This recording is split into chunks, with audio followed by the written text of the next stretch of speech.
Welcome to the Tim Booker channel, where wisdom is worth sharing. We wish you a pleasant listening experience. Today, we will delve into The Alliance. In this book, I will spend approximately 23 minutes unraveling its essence for you. In the era of the internet, what kind of alliance should companies and employees establish? How should companies leverage their employees' networks for the benefit of the organization? How should companies treat employees who have already left their ranks to ensure they continue to serve the company's interests?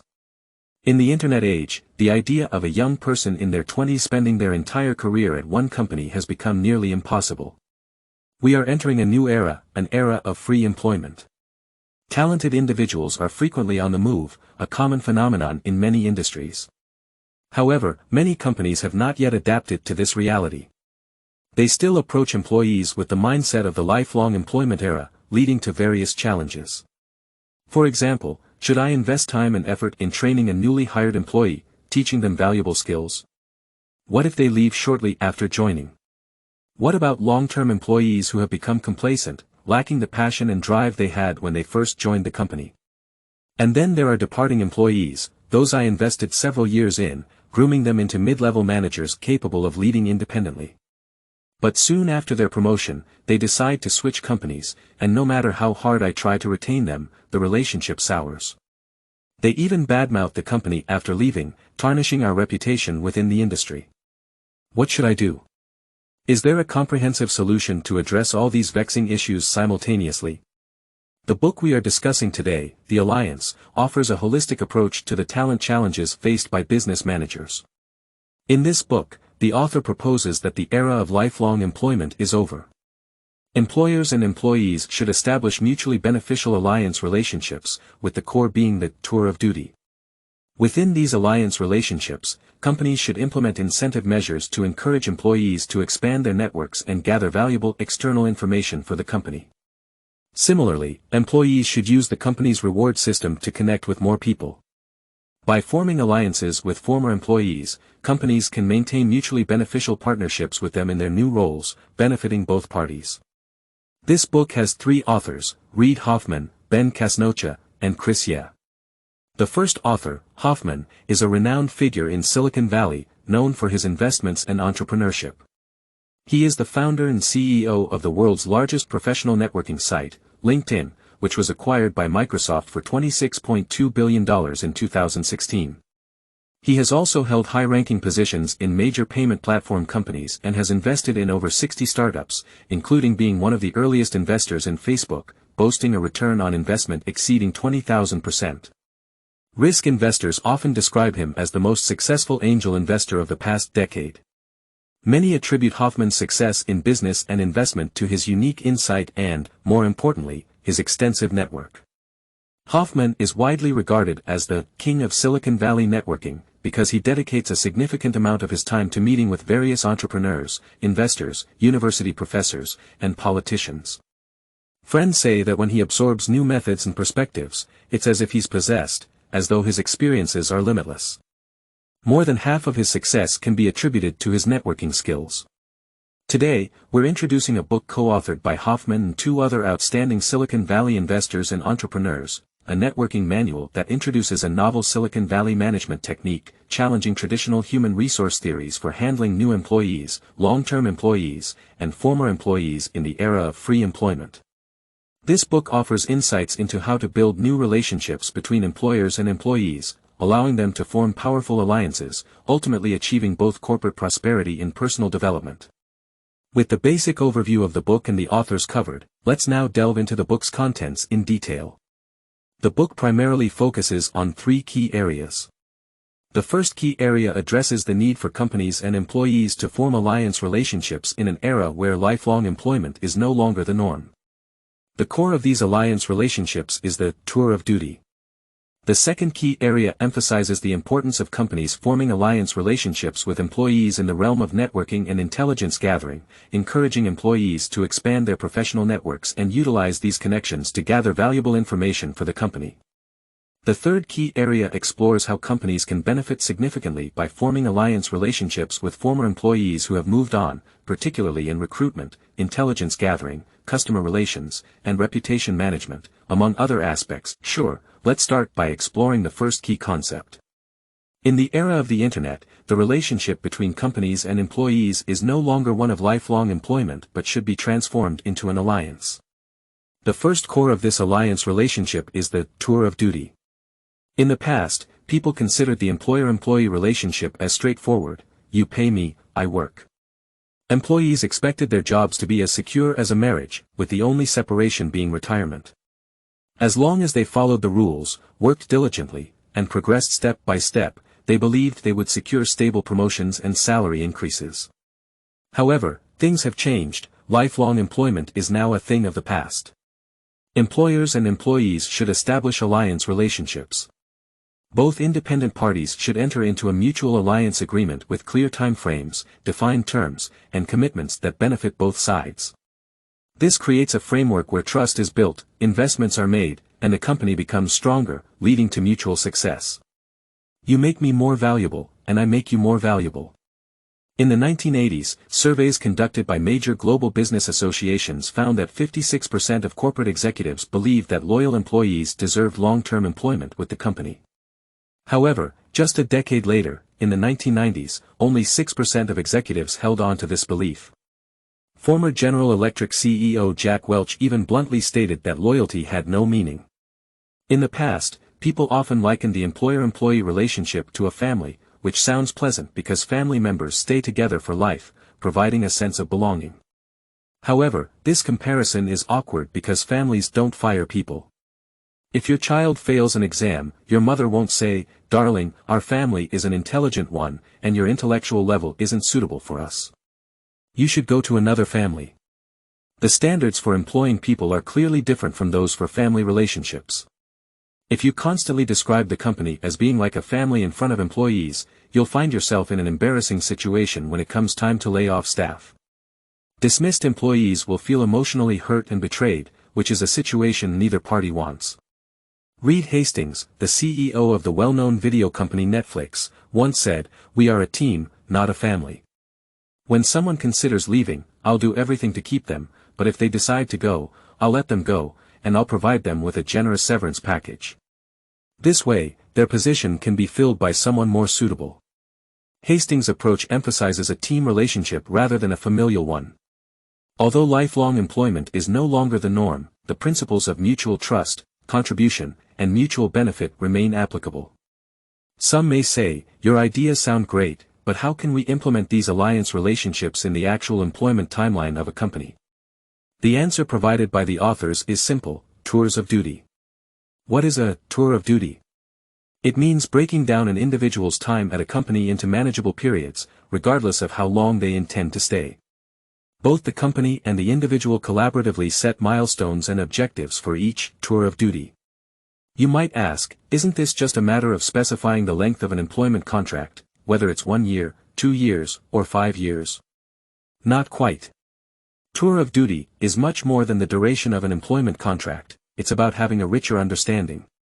In the absence of a tour of duty, work typically involves daily tasks and responsibilities, possibly related to a specific project or unrelated miscellaneous tasks. At the end of each month, the employer pays a salary, and this routine continues year after year.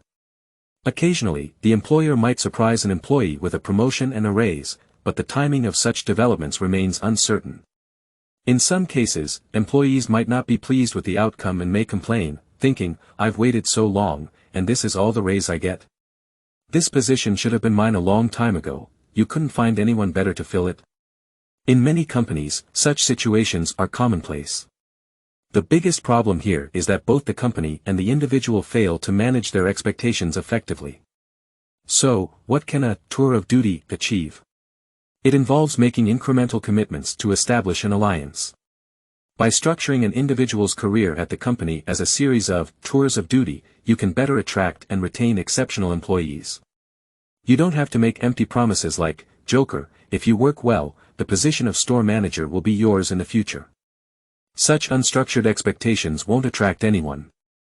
Instead, from the outset, both parties sit down, and you ask Joker, "You've signed a 3-year employment contract with the company, right? After these 3 years, what are your plans?" Joker hesitates but eventually says, "I want to become a store manager." Do you think that's possible? You reply, certainly, that sounds good. Over these 3 years, we will work diligently to develop you into a capable store manager who can stand on your own. To excel in this role, you need expertise in 3 key areas: procurement, daily store management, and finance. We will spend 1 year each to thoroughly develop your skills in these areas. After 3 years, when you become an outstanding store manager, we will discuss the next step. How does that sound? When a newcomer to the workforce sees that the company values them and has a clear plan for their development, they'll be pleasantly surprised. This approach is more appealing than companies that merely hire people without emphasizing talent development. Joker nods in agreement, fully appreciating the trust the company has placed in him and the responsibilities he will shoulder. After careful consideration, he accepts the goals to be achieved within the tour of duty. Both parties can then sign an agreement. While this agreement may not have legal force, it represents a formal commitment, solidifying the alliance. This is the first core of the alliance, the tour of duty. It involves planning periods within an employee's contract duration, right from the start of each tour, setting clear expectations, skills to be acquired, and the promotions to be earned at the end of each term. The employee, in turn, contributes to the company by achieving specific goals, offering benefits, and bringing growth. When one tour of duty ends, both parties have grown and profited individually, and they can amicably conclude the employment relationship without causing any damage. In other words, in an alliance relationship, neither party commits to lifelong employment nor lifelong servitude. Instead, they commit to mutually beneficial stages.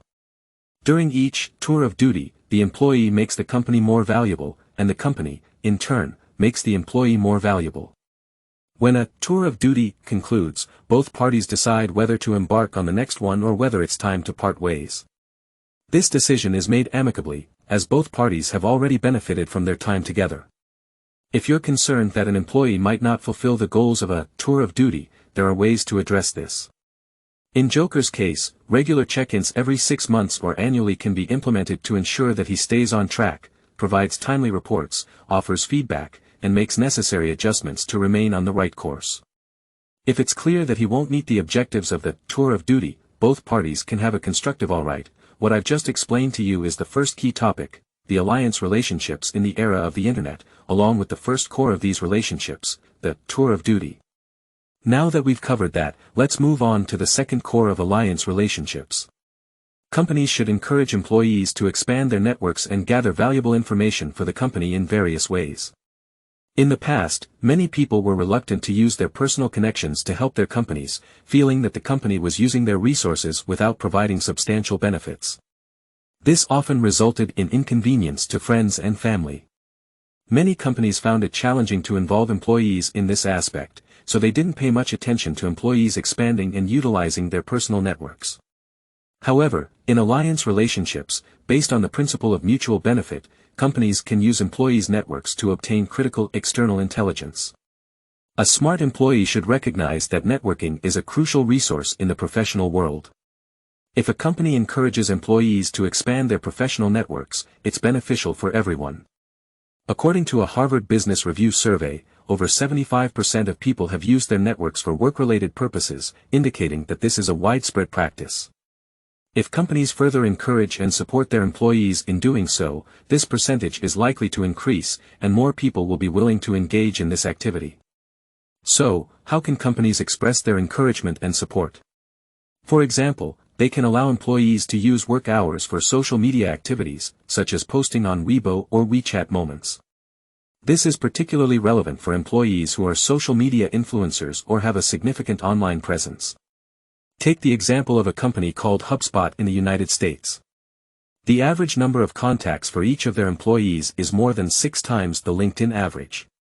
The personal content they publish receives 8 times more shares, comments, and likes than the average. These actions have also contributed to the company's talent brand. HubSpot has gained 55,000 followers on LinkedIn, and the number of job applications they receive is twice that of other companies. Additionally, apart from reimbursing expenses related to business dinners, companies can establish special funds for employees who are willing to actively expand their networks. These funds can be used to cover the costs of social dinners. Social dinners, often referred to as business dinners, involve dining with others, and except for large expenses, which require special approval, a certain amount of meal expenses can be directly reimbursed. LinkedIn, for instance, has such a fund. Employees only need to summarize in their reimbursement reports what valuable information they gained or what they learned during the dinner. If the company is open-minded, it can even host some dinners and club activities, inviting external individuals to the company. These individuals can be from the same industry or other companies within the same office building. Gathering for a meal, conversation, and engaging in fun activities can be relatively low cost for large companies. However, it can be highly beneficial for employees and external individuals to establish new relationships and explore new business opportunities. An internal perspective within a company is inherently limited. Executives see presentations, reports, and data from the same peers daily. To access hidden and unofficial external data and information, it's essential to encourage employees to expand their networks, gather intelligence, and seek unexpected discoveries and opportunities. As long as the means of obtaining intelligence are legal and ethical, all resources can be utilized. The author gives an example of two well-known American payment companies engaged in intense competition. One of these companies was clever. Every team member, from executives to engineers, diligently sought network intelligence to understand everything about the rival company. In contrast, the rival company didn't pay much attention to this aspect. Firstly, they had a sense of self-righteousness, believing that the key to creating a successful payment product was establishing deep cooperation with banks to combat payment fraud. Secondly, they operated in isolation and didn't make good use of external information available to them. The parent company of this latter company was eBay, a large online shopping website. eBay had collected feedback from numerous users, indicating that preventing fraud wasn't their top concern. Instead, they were most interested in the convenience of the payment process. Neither of these pieces of information was confidential. The first company, thanks to network intelligence, learned about these insights and shifted its focus to improving the user experience in the payment process. Gradually, they outperformed the second company. The victorious company turned out to be the well-known American online payment company, PayPal. Alright, what I've just explained is the second core of alliance relationships. Companies should encourage employees to actively expand their networks and gather various valuable information. Now, let's move on to the final key topic, the third core of alliance relationships, how to form alliances with former employees and the benefits that former employee alliances can bring to the company. In the past, people believed that former employees had no value to the company, and the only way to tap into an employee's lifelong value was through lifelong employment contracts. However, now, by creating alliances with former employees, companies can reap significant benefits that they cannot achieve through existing employee alliances. Even without lifelong employment contracts, companies and individuals can still establish lifelong alliances. The benefits that former employee alliances can bring to the company are reflected in multiple aspects, including recruitment, intelligence, clients, and reputation. One of the institutions that places the highest emphasis on former employee alliances is probably universities. Alumni associations are essentially former employee alliances, with dedicated personnel responsible for alumni gatherings, reunions, trips, and alumni publications. For many graduates, their alma mater is a significant part of their identity. Schools can receive substantial donations, gifts, and various forms of support from their alumni. Companies have various methods for creating former employee alliances. They may assign specific individuals to establish and maintain contact groups for former employees, offering them various free gifts and employee purchase discounts on company products. Former employees may also be invited back to the company to participate in events and important celebrations. If they successfully introduce new employees and clients to the company, cash rewards may be offered to them.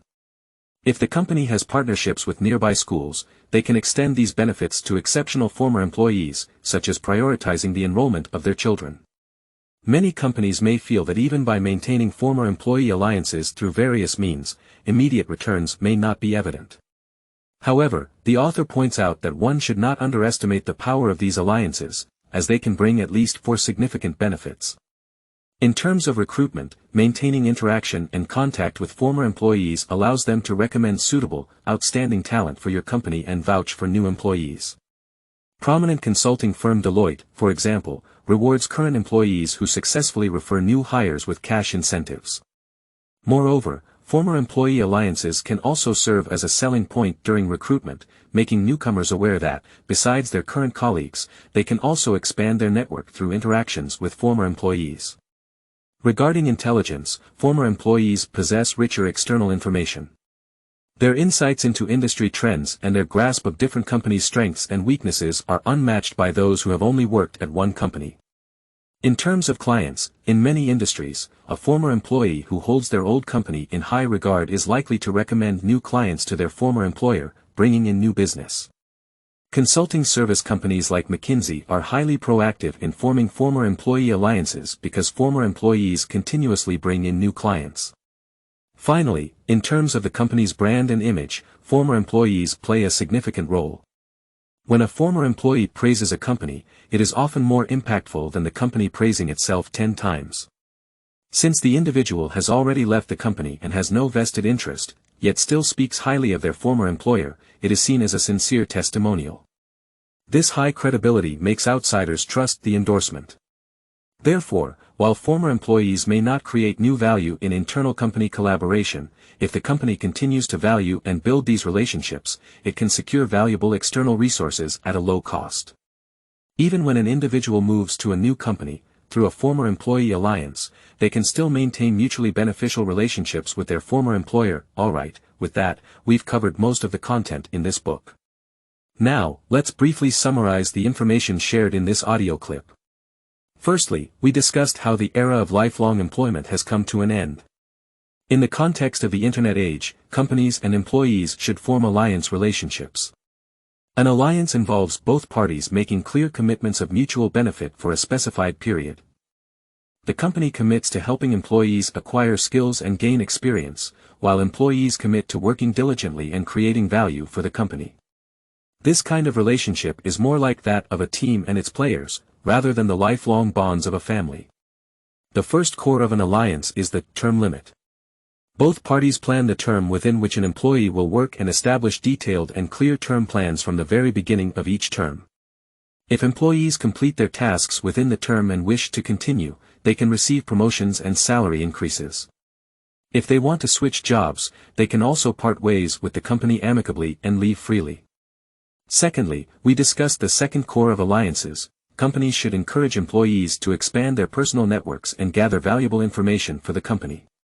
Companies can encourage employees to use social media to showcase themselves and attract more attention. They can reimburse employees for social dining expenses and have employees report their gains from such gatherings. Hosting various dinner events within the company, inviting external individuals to participate, and establishing new relationships with employees can open up new business opportunities. Lastly, we talked about the third core of alliances. Creating former employee alliances can bring many benefits to the company. Former employees can recommend reliable new employees, gather more industry information, recommend new clients, and bring in new business. In terms of reputation, former employees' affirmation of the company surpasses the company's self-promotion. When outsiders want to understand your company, former employees can have a significant positive impact. Alright, that covers all the content in this audio clip. Congratulations, you've completed another book. Thank you for your support and attention. Please subscribe to the Tim Booker channel. Like and share it with your family and friends. Wisdom is worth spreading, paving the way for a brighter future.